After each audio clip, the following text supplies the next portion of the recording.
It's a couple things that converged at one time. So back in the day when I was going to Japan, etc., I was a young art student, kind of long hair type, hippie-ish type guy who was just very passive and very sensitive and not, worldly, and these experiences make you grow.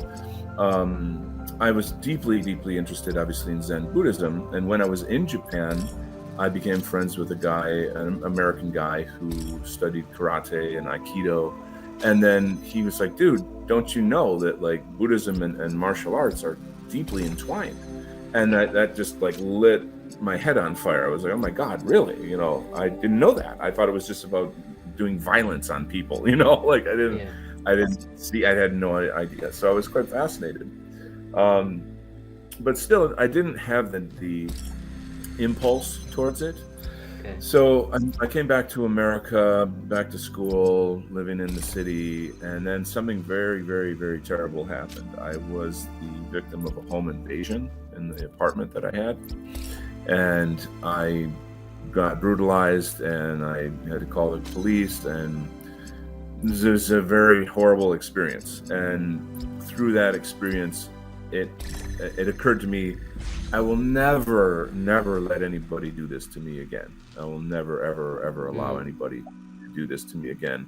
And I'm studying martial arts now, so that is actually what sort of knocked me out of that kind of hippy dippy mentality that I had at that time.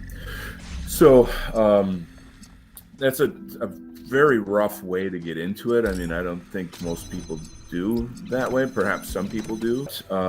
So I opened up my college newspaper, and I happened to find an advertisement for Jeet Kune Do, which is Bruce Lee's style of martial arts. It's essentially a martial art. It's more of a martial art philosophy, because he just borrowed from different martial arts and kind of mixed it together in his own style through his philosophy. Jeet Kune Do is Cantonese for the way of the intercepting fist. So, again, not knowing anything about martial arts, the classes were affordable for a college kid, and it was nearby, whatever, and bang, I did that. So the cool thing about that is the teacher had a different style. There was no, he didn't have to buy belts and go through tests and all this BS. None of that Mick martial arts type stuff. Mm-hmm. He was like, okay, half hour of training and then an hour of sparring. So like, I mean, there's no better. You want to learn to swim? Okay, push right in the pool. Like it just shoved me right in the pool. And there is a gigantic psychological dimension to martial arts and fighting, basically. It's about fear, fear of getting hurt, fear of hurting another person. And again, with my background, that was quite a jump. I always had this kind of like Buddhist philosophy of do no harm, but there's another side of that, and take no shit is the other side, right? Do no harm, take no shit. So I started getting into the connection between, martial arts and my studies, and getting better and better and better at all of these Jeet Kune Do techniques, the philosophy of it, until a year later I beat my instructor in sparring. Really? Yeah. I mean, I like almost knocked him out. And so that's when I realized I'm ready to move on. Now, at the time, I had heard about the Shaolin monks that moved to New York City, and that they were starting schools there. And I had already, I've been reading like the martial arts magazines about it. And I used to go to New York on and off, when I had time and money, just for the fun of it and whatever.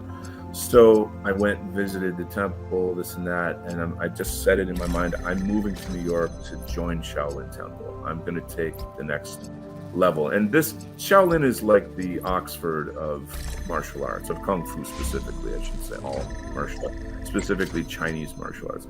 It's like the Harvard or the Oxford of Chinese martial arts. It's extremely high level. I could go on blathering about it, and so you've got a Shaolin monk who is the teacher, and that's not just Kung Fu he's teaching, but he's teaching Qigong, which is that energy work. I don't know if your audience is familiar with that. This is, on the one hand, you can use it to heal people, and on the other hand, you can use it to kill people. So it's about focusing and using the electromagnetic energy in your body, right, and in nature. So that's a gigantic discussion in itself. But so for 3 years, I did that very, very deeply. It was at school like almost 5 nights a week. The deal with the monk there was that I would teach him English and he would teach me Kung Fu, so I got free classes. And then, of course, I'm developing a deep relationship with him, learning Buddhism, just on and on, all these aspects. And how did he take you beating him? oh, not the Shaolin monk. I definitely did not beat him. I could not beat him. He's a Shaolin monk. But my Jeet Kune Do instructor, I didn't take it well. The specific technique I used on him was a spinning back fist to the jaw, which you're a martial artist and you know how powerful that can be. It's quite bad to get hit like that. Of course, knocked him to the ground, and he was checking his head like, do I need to call an ambulance? Like, is anything broken? Like that was sort of how it was. Scary for a minute there, to be honest. I was like, oh shit, because it's only 1 year is really not a lot of time doing martial arts, and the less the more dangerous you are in terms of accidents. It's the higher level people that don't have the accidents. So like if I'm sparring with somebody who is still learning or something, I have to be extremely cautious to contain them and neutralize them. But yeah, I mean, it was a little bit of an ego shot for this guy. He was like, okay, class is over. Like that was the end of the day. And then I just was like, I don't need this anymore. I can move on. But it's really, and then I came back so after Shaolin, I thought, what's next? And so I moved to Taiwan, and I lived with a Tai Chi master in a homestay setting. I studied long fist Kung Fu. After 4 years in Taiwan, I moved back to America. Got extremely lucky. I found another Buddhist school where I learned dragon, snake, crane, tiger, more long fist techniques, a big focus on crane style and on deeper use of martial arts use of Qigong, plus Tibetan Buddhist practice that I did for 10 years with that school. The Lama that would come to our school for various practices is the translator for the Dalai Lama. He's a guy named Lama Glenn Mullen. He's from Ireland. Yeah, it's interesting. Anyway, that's all just fun lore, I guess. But then during that time, I became friends with a guy who was a Wing Chun teacher. Now, you know what Wing Chun is. The audience, I don't expect them to know, but it's a style of martial arts from southern China. It's said to be created by a woman, and it combines snake and crane Kung Fu, and then it sort of simplifies them. It boils those styles down and merges them into something very, very simple and tight.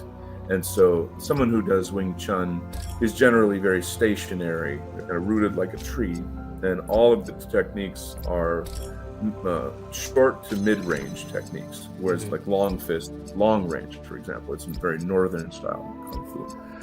And so my northern style and his southern style were like totally different, and we were super good friends. He's an artist, comic books, all this fun stuff. So we started a sparring club, and I've been doing a sparring club for 9 years now. So to me, that is the real deal. Like all the studying and the forms and the repeating and the over and over, that's kind of the school of martial arts, whereas the sparring club is the closest thing you can get to actual fighting. And you have to find the right kind of people to do that with, because most people in the martial arts kind of have like a meathead type culture. They're a lot of these guys are bullies in and of themselves, or they have anger issues. It's very hard to find people that get it, that know that sparring is a form of training where you both agree to work on a certain intensity level to spontaneously fight in martial arts, using martial arts, not boxing.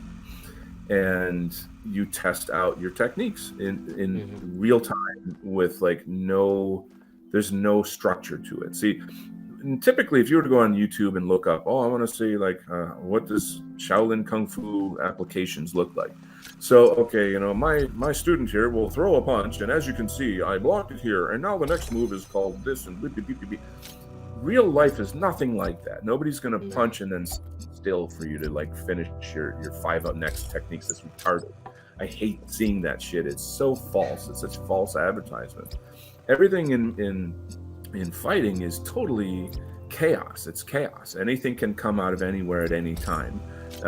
Conditions, the physical conditions of the space, there's just so many random changing variables that the only way to train for that is through sparring.